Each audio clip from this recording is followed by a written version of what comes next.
Assalamualaikum warahmatullahi wabarakatuh. Selamat pagi, selamat sejahtera bagi kita semua. Saya Istiqomah Rahmasari, kelas 5B, mata kuliah pengambilan keputusan, akan mempresentasikan hasil kajian saya mengenai proses pengambilan keputusan. Yang pertama, pengertian pengambilan keputusan. Pengambilan keputusan adalah suatu hasil atau keluaran dari proses mental atau kognitif yang mengusung pada pemilihan jalur perbuatan antara beberapa pilihan yang tersedia. Definisi lain dari pengambilan keputusan atau decision making yaitu suatu proses pemikiran dalam pemulihan dari beberapa alternatif atau kemungkinan yang paling sesuai dengan nilai atau tujuan hidup individu untuk mendapatkan hasil atas solusi tentang prediksi ke depan. Pengertian pengambilan keputusan menurut para ahli. Adapun pengertian pengambilan keputusan menurut para ahli yang diantaranya yaitu yang pertama, menurut Suharnan 2005. Definisi pengambilan keputusan menurut Suharnan ialah proses memilih atau menentukan berbagai kemungkinan di antara situasi-situasi yang tidak pasti. Yang kedua, menurut Baron dan Bray 2008, definisi pengambilan keputusan menurut Baron dan Byrne adalah suatu proses melalui kombinasi individu atau kelompok dan mengintegrasikan informasi yang ada dengan tujuan memilih satu dari berbagai kemungkinan tindakan. Yang ketiga, menurut Simon 1993, definisi pengambilan keputusan menurut Simon ialah suatu bentuk pemilihan dari berbagai alternatif tindakan yang mungkin dipilih yang prosesnya melalui mekanisme tertentu dengan harapan akan menghasilkan suatu keputusan yang terbaik. Yang keempat, menurut Terry 2003. Definisi pengambilan keputusan menurut Terry, pemilihan alternatif perilaku dari dua alternatif atau lebih tindakan untuk memecahkan masalah yang dihadapi melalui pemilihan satu di antara alternatif-alternatif yang memungkinkan. Selanjutnya, yang kelima, menurut Wang dan Ruhi 2007, definisi pengambilan keputusan menurut Wang dan Ruhi ialah proses yang memilih pilihan yang lebih disukai atau suatu tindakan dari alternatif atas dasar kriteria atau strategi yang diberikan. Menurut Dermawan 2004, definisi pengambilan keputusan menurut Dermawan ialah suatu proses yang dipengaruhi oleh banyak kekuatan, termasuk lingkungan organisasi dan pengetahuan, kecakapan dan motivasi. Pengambilan keputusan merupakan ilmu dan seni pemilihan alternatif solusi atau tindakan sejumlah alternatif solusi dan tindakan yang berguna menyelesaikan suatu masalah. Selanjutnya yang ketujuh, menurut Kamus Besar Ilmu Pengetahuan, definisi pengambilan keputusan menurut Kamus Besar Ilmu Pengetahuan ialah pemilihan keputusan atau kebijakan yang didasarkan atas kriteria tertentu. Proses ini meliputi dua atau lebih alternatif karena seandainya hanya ada satu alternatif, tidak ada keputusan yang diambil. Selanjutnya, ciri-ciri pengambilan keputusan. Berikut ini merupakan beberapa ciri-ciri pengambilan keputusan yang terdiri atas: yang pertama, proses keputusan. Keputusan adalah suatu proses yang terus-menerus atau kontinu, sebab kalau tidak adanya suatu proses yang berkesinambungan, berarti tidak adanya hubungan dengan keputusan tersebut. Apabila tidak ada tindakan lebih lanjut, maka keputusan itu tidak mempunyai arti. Sifat daripada pengambilan keputusan ini dapat dipertimbangkan dengan faktor waktu yang dapat dibagi menjadi: 1. Pertimbangan waktu yang lampau, di mana masalah itu timbul dan informasi dapat dikumpulkan. Yang kedua, waktu sekarang di mana keputusan itu dibuat. Yang ketiga, waktu yang akan datang di mana keputusan dilaksanakan dan diadakan penilaian. Rangkaian keputusan tersebut diambil oleh sejumlah individu yang berbeda. Faktor waktu ditambah dengan rangkaian sifat-sifat adalah merupakan suatu komponen daripada proses, yang merupakan dasar dari pengambilan keputusan itu sendiri. Untuk ciri selanjutnya adalah konsep ikatan. Kalau suatu keputusan menyangkut sejumlah besar orang-orang, maka hal yang penting adalah kemampuan untuk menghadapi reaksi dan menyesuaikan perbedaan-perbedaan dengan kedua belah pihak itu. Hasil daripada syarat-syarat yang telah ditentukan dalam keputusan yang baik dapat digambarkan sebagai suatu kesimpulan, yaitu keputusan itu akan sukses apabila menimbulkan suatu ikatan antara pengambil keputusan dengan keputusan. Berhasil atau tidaknya suatu organisasi disebabkan karena cara bekerjanya keputusan itu sendiri. Ikatan akan timbul karena orang-orang di dalam organisasi berusaha untuk menyesuaikan dan melaksanakan keputusan tersebut. Keputusan itu bersifat berkesinambungan karena adanya unsur-unsur dinamis dan pengharapan-pengharapan daripada orang-orang yang ada di dalam organisasi tersebut. Keputusan itu juga sering menimbulkan perubahan antara satu bidang yang akan mempengaruhi terhadap bidang lain. Misalnya, suatu keputusan kenaikan harga bensin akan mempengaruhi biaya angkutan atau transport. Untuk ciri yang ketiga, yaitu penilaian. Faktor penilaian di dalam pengambilan keputusan dapat dibedakan atas dua hal. Yang pertama, pimpinan atau pengambil keputusan menghadapi suatu pertanyaan pilihan antara dua atau lebih alternatif. Selanjutnya, masalah daripada hasil keputusan itu sendiri yang telah diambil. Pemilihan daripada pengambil keputusan atau pimpinan tidak atas dasar pertimbangan, tetapi atas dasar beberapa alternatif yang oleh pengambil keputusan dianggap penting. Adapun yang merupakan pertimbangan pokok bagi pimpinan dalam pengambilan keputusan tidak hanya didasarkan pada pribadinya, pengalamannya, pengabdiannya, dan kecakapannya, tetapi sebagai unsur yang penting ialah pertimbangan dari orang-orang yang membantunya atau sifatnya dalam memberikan saran-sarannya. Dengan demikian, maka terdapat dua unsur yang mempengaruhi terhadap keputusan itu. Yang pertama, kepentingan pribadinya, dan kepentingan organisasi yang akan bersama-sama menjadi pertimbangan, sekalipun dua faktor penilaian itu sangat kompleks. Dalam menghadapi masalah ini, pimpinan harus mengadakan penilaian daripada keputusan-keputusan yang lampau dan mengadakan penilaian pula terhadap hal-hal yang relevan dalam waktu yang sekarang ini dan meneliti akibat yang akan timbul dalam waktu yang akan datang. Ciri yang selanjutnya, yang keempat, perilaku dengan maksud tujuan tertentu. Setiap penilaian dalam pemilihan alternatif tersebut di atas harus dibandingkan satu sama lain dengan hasil daripada pemilihan yang diharapkan dari salah satu alternatif yang penting, yaitu yang berhubungan dengan maksud dan tujuan organisasi, baik dalam jangka panjang maupun dalam jangka pendek. Maksud dan tujuan organisasi merupakan suatu standar untuk mengadakan penilaian daripada kemungkinan hasil tindakan-tindakan yang berbeda. Oleh karena itu, maka tujuan organisasi adalah bersifat dominan atau terkuat yang dapat dihubungkan dengan tujuan pribadi secara sadar maupun tidak sadar bagi pimpinannya. Jelasnya, perilaku dengan maksud atau tujuan untuk mencapai tujuan organisasi itu adalah merupakan suatu pertimbangan yang pokok dalam pengambilan keputusan. Bahasan selanjutnya adalah fungsi pengambilan keputusan. Berikut ini merupakan beberapa fungsi pengambilan keputusan terdiri atas awal dari semua aktivitas manusia yang sadar dan terarah, baik secara individual maupun secara kelompok, baik secara institusional maupun secara organisasional. Selanjutnya, suatu yang bersifat futuristik, artinya bersangkut paut dengan hari depan, masa yang akan datang di mana efeknya atau pengaruhnya berlangsung cukup lama. Tujuan pengambilan keputusan. Berikut ini terdapat beberapa tujuan pengambilan keputusan terdiri atas 1. Tujuan yang bersifat tunggal. Terjadi apabila keputusan yang dihasilkan hanya menyangkut satu masalah. Artinya bahwa sekali diputuskan tidak akan ada kaitannya dengan masalah lain. Yang kedua, tujuan yang bersifat ganda. Terjadi apabila keputusan yang dihasilkan itu menyangkut lebih dari satu masalah.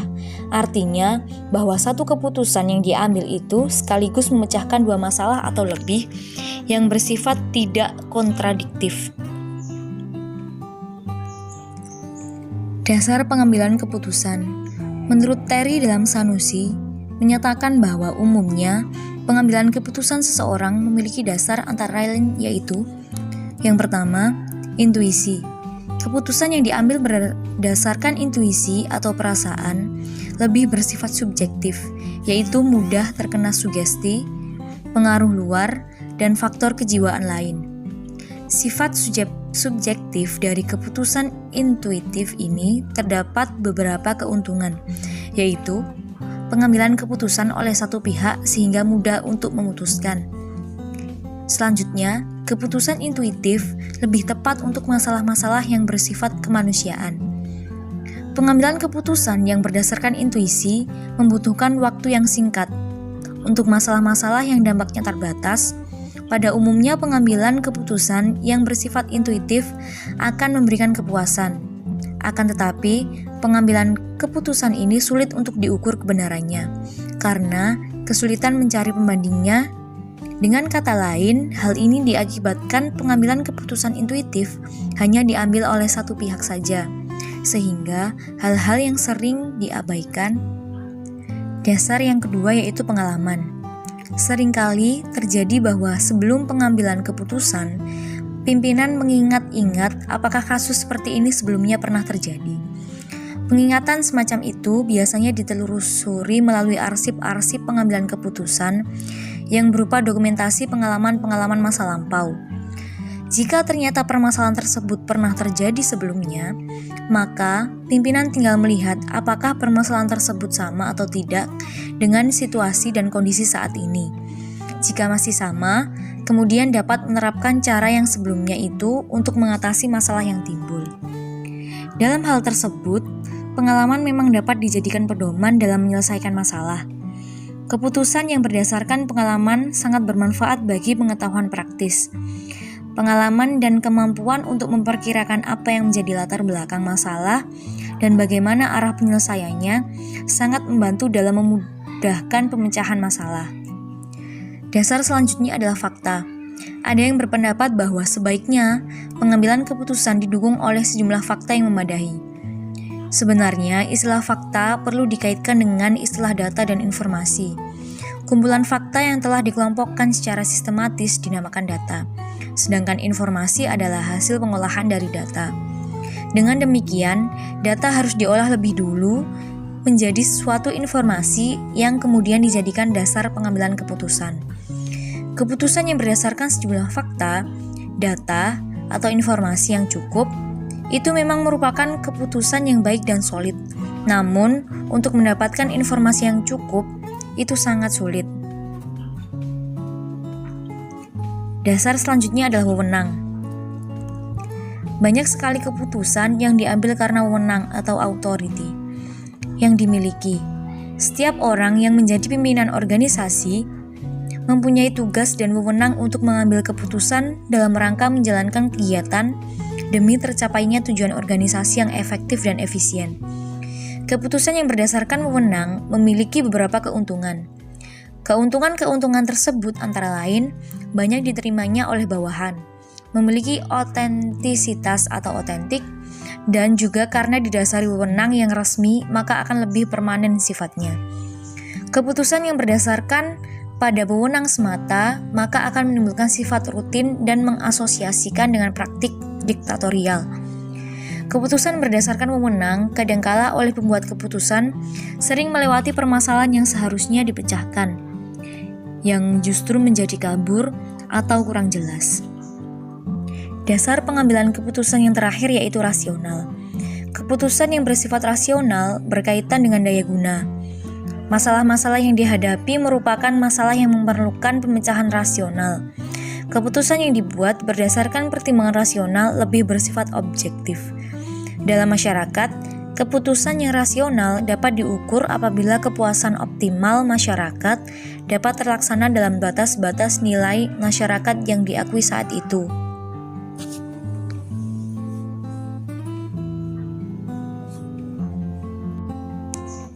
Gaya pengambilan keputusan. Gaya pengambilan keputusan ialah bagaimana seseorang melakukan interpretasi, merespon, dan juga cara seseorang bereaksi terhadap situasi yang dihadapinya. Menurut Kuzgun, terdapat 4 gaya pengambilan keputusan, antara lain rasional. Gaya pengambilan keputusan ini ditandai dengan strategi yang sistematis dan berencana dengan orientasi masa depan yang jelas. Yang kedua, intuisi. Gaya pengambilan keputusan ini ditandai dengan ketergantungan terhadap pengalaman batin, fantasi, dan kecenderungan untuk mengambil keputusan dengan cepat tanpa banyak pertimbangan atau pengumpulan informasi. Yang ketiga, dependent. Gaya pengambilan keputusan ini menolak tanggung jawab terhadap pilihan mereka dan melibatkan tanggung jawab kepada orang lain. Dengan bahasa lain, gaya ini cenderung pada keputusan orang lain yang mereka anggap sebagai figur otoritas seperti orang tua, keluarga, dan teman. Yang terakhir yaitu indecisiveness, yaitu gaya pengambilan keputusan ini lebih mengarah kepada menghindari suatu situasi, pengambilan keputusan atau tanggung jawab terhadap orang lain.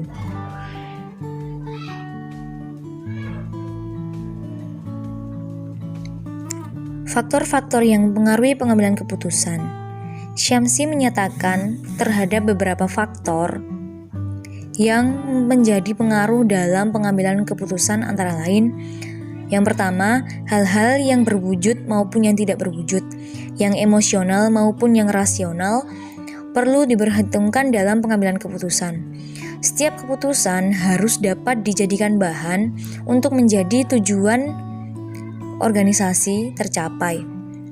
Setiap keputusan jangan berorientasi pada kepentingan pribadi, tetapi harus lebih mementingkan kepentingan organisasi.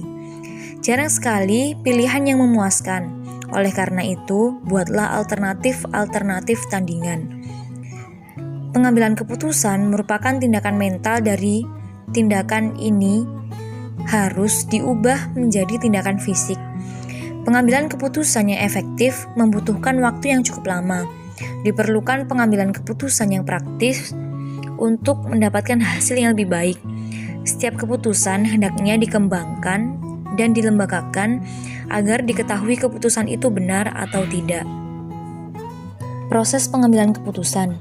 Menurut W.H. Newman, pengambilan keputusan ini menyangkut 4 langkah atau tahap pokok. Yang pertama, menentukan diagnosa dari masalah yang sebenarnya atau diagnose the problem properly. Yang kedua, pikirkan satu atau lebih pemecahan yang baik atau conceive of one or more good solution. Yang ketiga, proyeksikan dan bandingkan konsekuensi daripada alternatif itu atau project and compare the consequence of such alternative. Yang keempat, berilah penilaian perbedaan dari sejumlah konsekuensi itu dan pilihlah langkah tindakannya atau evaluate these different sets of consequence and select a course of action. Sedangkan menurut Herbert A. Simon, proses pengambilan keputusan pada hakikatnya terdiri atas 3 langkah utama. Yang pertama, kegiatan intelijen, menyangkut pencarian berbagai kondisi lingkungan yang diperlukan bagi keputusan. Yang kedua, kegiatan desain. Tahap ini menyangkut pembuatan, pengembangan, dan penganalisisan berbagai rangkaian kegiatan yang mungkin dilakukan. Yang ketiga, kegiatan pemilihan. Pemilihan serangkaian kegiatan tertentu dari alternatif yang tersedia. Selanjutnya, menurut Elbing, ada 5 langkah dalam proses pengambilan keputusan. 1. Identifikasi dan diagnosa masalah. 2. Pengumpulan dan analisis data yang relevan. 3. Pengembangan dan evaluasi alternatif-alternatif. 4. Pemilihan alternatif terbaik. Dan 5. Implementasi keputusan dan evaluasi terhadap hasil-hasil. Selanjutnya, tahapan pengambilan keputusan. Dalam proses pengambilan keputusan, ada beberapa tahapan yang sering digunakan oleh para pemimpin, yaitu yang pertama, kewenangan tanpa diskusi atau authority rule without discussion. Metode pengambilan keputusan ini seringkali digunakan oleh para pemimpin otokratik atau dalam kepemimpinan militer. Metode ini memiliki beberapa keuntungan, yaitu cepat, dalam arti ketika organisasi tidak mempunyai waktu yang cukup untuk memutuskan apa yang harus dilakukan.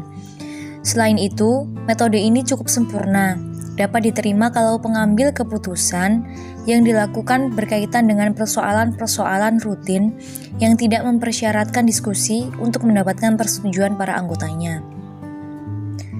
Namun demikian, jika metode pengambilan keputusan ini terlalu sering digunakan, ia akan menimbulkan persoalan-persoalan seperti munculnya ketidakpercayaan para anggota organisasi terhadap keputusan yang ditentukan pimpinannya,